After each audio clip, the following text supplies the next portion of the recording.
Hello guys, in this video I'm going to show you how to send a feedback on the Filmmaker Pro application.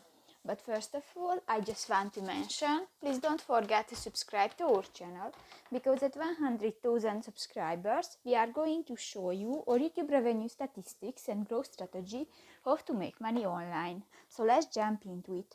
First of all, open the application on your device. Tap to the three lines at the upper left corner of the screen and go to the second option in the help section, the feedback.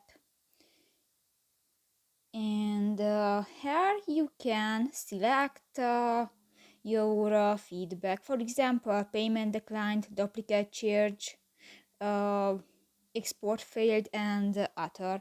And just select one and tap to the next white square icon, and you can talk with the customer service. So that's pretty much it for this video, guys. See you in the next one. Bye bye.